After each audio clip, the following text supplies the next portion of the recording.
បាទសូមគោរពជំរាបសួរទៅដល់ប្រិយមិត្តពុកម៉ែបងប្អូនដែលកំពុងតែទស្សនាវីដេអូដែលផ្សាយចេញពី Channel YouTube បាទពី YouTube ផ្លូវការរបស់គណៈបកដើម្បីកម្ពុជាបាទខ្ញុំបាទឈ្មោះធឿរដ្ឋាដែលជាប្រធាននាយកដ្ឋានសិទ្ធិមនុស្សបាទនៃគណៈបកដើម្បីកម្ពុជាបាទហើយនៅថ្ងៃនេះក៏មានកិត្តិយសបាទចេញជាវីដេអូមួយបាទដោយយល់ដោយមានបងអូនប្រុសម្នាក់ហ្នឹងគឺគាត់រងភាពអយុត្តិធម៌បាទខ្លាំងមែនតើបាទពីសំណាក់រាជអាជ្ញារងបាទនៅឯខេត្តព្រះវិហារបាទរួមជាមួយនឹងមេគុកបាទមេគុកនៅខាងខេត្តព្រះវិហារហ្នឹងបាទបានគេហៅថាបំពេញច្បាប់បាទធ្វើឲ្យបងអូនប្រុសម្នាក់ហ្នឹងគាត់កើតទុកមិនសុខចិត្តបាទហើយ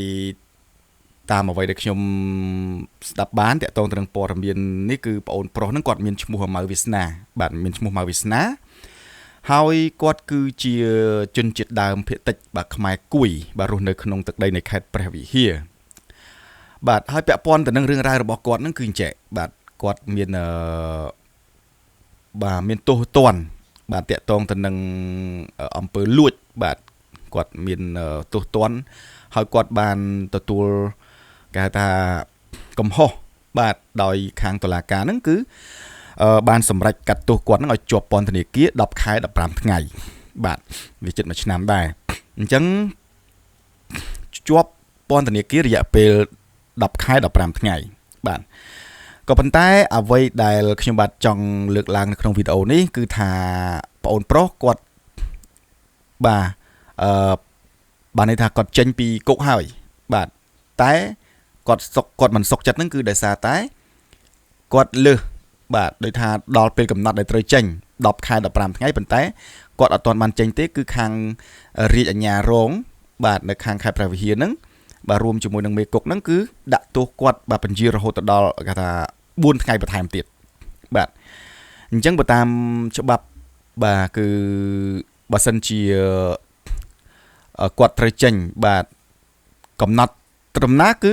គាត់ត្រូវចេញបាទថ្ងៃនឹងតែម្ដងបាទបើសិនជាឧទាហរណ៍ទៅចំថ្ងៃសៅរ៍អាទិត្យគឺគាត់អាចចេញមុនថ្ងៃនឹងបានណាបាទប៉ុន្តែដោយឡែកមិនមែនចឹងទេគឺខាងមេគុកបាទនៅខាងខេត្តព្រះវិហារហ្នឹងគឺបានមិនមែនមេគុកទេសំទោសគឺគាត់ជាថ្នាក់លេខ2បាទមិនមែនមេទេគឺគាត់ត្រឹមជាមេពន្ធនាគារបាទថ្នាក់លេខ2បាទ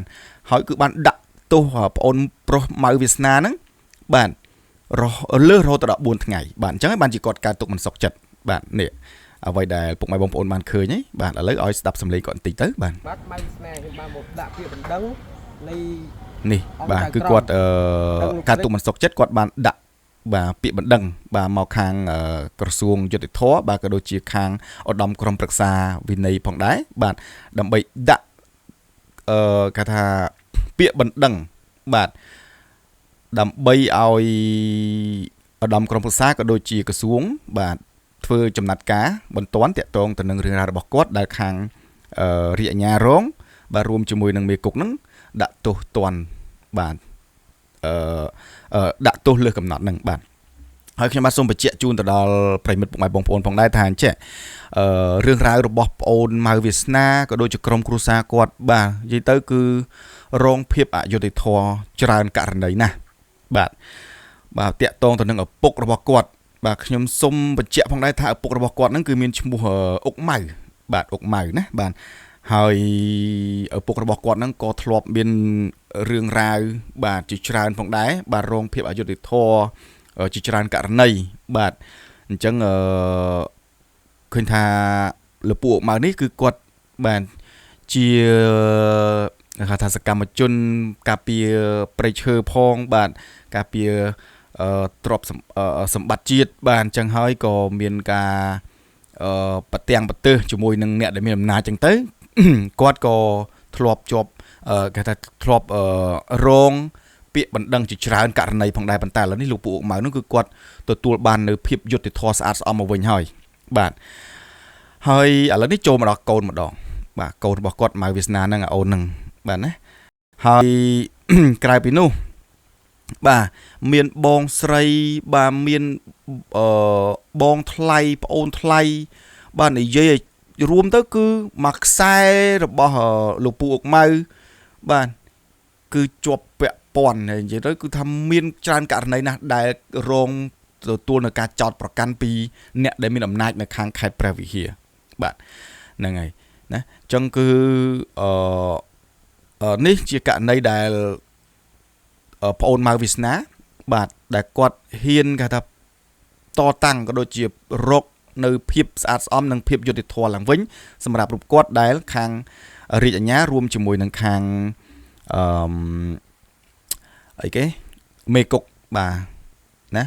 បើបំពេញច្បាប់ដាក់ទោសលើសកាលកំណត់រហូតដល់4ថ្ងៃបាទអរគុណអញ្ចឹងថាតើចំណាត់ការបន្តទៀតយ៉ាងណាបាទពីខាងឧត្តមក្រុងប្រឹក្សាក៏ដូចជាខាងក្រសួងបាទយុត្តិធម៌បាទរួមជាមួយនឹងក្រសួងមហាផ្ទៃលោកមានចំណាត់ការយ៉ាងណាតទៅទៀតនោះបាទយើងចាំមើលទាំងអស់គ្នាបាទចំពោះវិធានការទៅលើលោកមេគុកបាទមេគុកនៅខាងខេត្តព្រះវិហាររួមជាមួយនឹងខាងរាជអាជ្ញារងហ្នឹងបាទអរគុណច្រើនអញ្ចឹងចាំមើលវគ្គបន្តបាទចាំមើលថាតើមានចំណាត់ការយ៉ាងណាទៅទៀតនោះខ្ញុំបាទនឹងជម្រាបជូនបន្តទៀតផងដែរនៅលើ channel នេះបាទអរគុណច្រើនបាទ